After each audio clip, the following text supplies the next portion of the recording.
Hello दोस्तों, सभी को Radhe Radhe. Crispy comedy channel में आपका सब स्वागत है। हम बात करने वाले हैं आज की व्यूज़ कम क्यों होते हैं, व्यूज़ डाउन क्यों जाते हैं। व्यूज़ डाउन जाने का एक रीज़न भी है, क्योंकि हर महीने में व्यूज़ डाउन जाता है। 1 से 5 तारीख के बीच में व्यूज़ डाउन जाते हैं, और उधर कभी कभार हो सकता है कि 25 से 30 तारीख में भी व्यूज़ डाउन जाता है। कभी ना कभार आपको इस टाइप की व्यूज़ डाउन जाने की आपको प्रॉब्लम फेस करना पड़ेगी, क्योंकि हर महीने की सभी क्रिएटर्स को ये प्रॉब्लम फेस करना पड़ती है।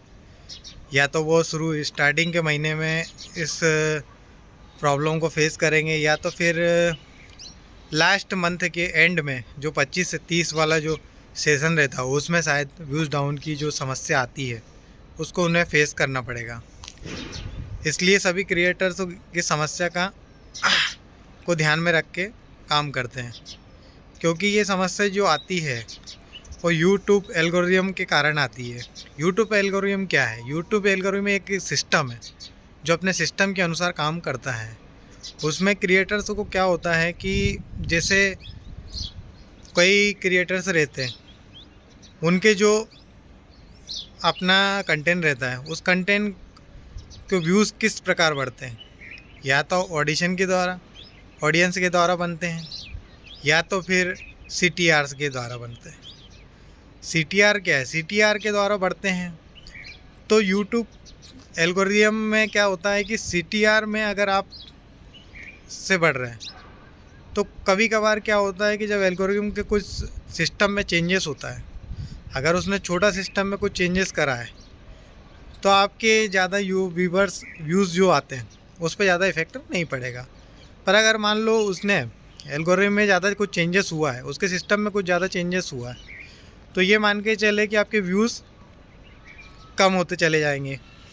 और जैसे जैसे व्यूज़ कम होते जाएंगे तो आपको लगेगा कि मेरा चैनल डेड हो रहा है, पर वो डेड नहीं होता। पर वो प्रॉब्लम ये रहती है कि जब एल्गोरिथम में कुछ चेंजेस आते हैं तो बहुत सारे क्रिएटर्स को लगता है कि यार बहुत बड़ी प्रॉब्लम है, पर वो बहुत बड़ी प्रॉब्लम नहीं है। धीरे धीरे करके वो क्या है कि आपको व्यूज़ तो कम हो रहे हैं, पर धीरे धीरे करके क्या है कि आपको समझ में आने लग जाएगा कि यूट्यूब एल्गोरिथम में चेंजेस के कारण ये आपके व्यूज़ गिर रहे हैं।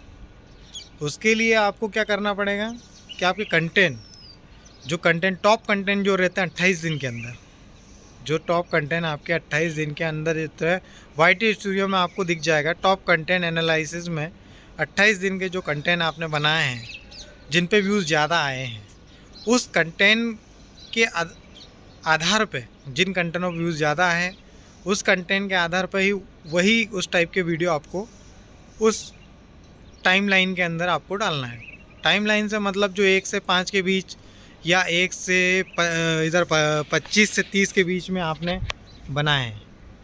25 से 30 के बीच में आपको वही उस टाइप के कंटेंट को अपलोड अपने यूट्यूब पे चैनल पे करना है, ताकि जो व्यूज़ की आपकी संख्या है वो जो कम हो रही है या डाउन लाइन में जा रही है तो उसको आप बढ़ा सकें। क्योंकि जो 28 दिन के अंदर आपके जो कंटेंट है उन कंटेंट व्यूज़ ज़्यादा आते हैं, इसलिए आपको उस टाइप के कंटेंट बनाना है। इसलिए आपको ध्यान में रखकर उन 28 दिन वाले कंटेंट को सजेस्ट करना है। कौन से कंटेंट पे आपके सबसे ज़्यादा व्यूज़ आए हैं, उन सबसे ज़्यादा व्यूज़ वाले कंटेंट को आपको लेकर अपना नया कंटेंट क्रिएट करना चाहिए, या नया आपको वीडियो अपलोड करना चाहिए उस कंटेंट को लेकर, और आपको उसके बारे में यूट्यूब पे अपलोड करना है, ताकि आपके व्यूज़ जो डाउन जा रहे हैं वो आपके कवर हो सके और बढ़ सके, और आपका चैनल ग्रो कर सके। क्या है, सभी क्रिएटर्स को ऐसा लगता है कि मेरा कंटेंट कुछ सही नहीं है इसलिए मेरा व्यूज़ कम हो रहा है या डाउन लाइन में जा रहा है, पर ऐसा नहीं है। क्या है, सभी क्रिएटर्स को एक समय ये समस्या का फेस करना पड़ता है, या तो शुरू के 5 से 7 दिन में फेस करना पड़ता है, या उधर लास्ट मंथ के एंडिंग में 25 से 30 तारीख तक वेट करना पड़ता है। ये समस्या उनके साथ भी, सभी के साथ आती है। हर महीने ये समस्या रहती है, तो इसको आपको ध्यान में रख कर काम करना है और अपने कंटेंट को सही तरीके से बनाना है और आगे बढ़ना है। और इस प्रकार की कोई समस्या तो आती है, इसको ध्यान में रखना है। चलो, सबको राधे राधे।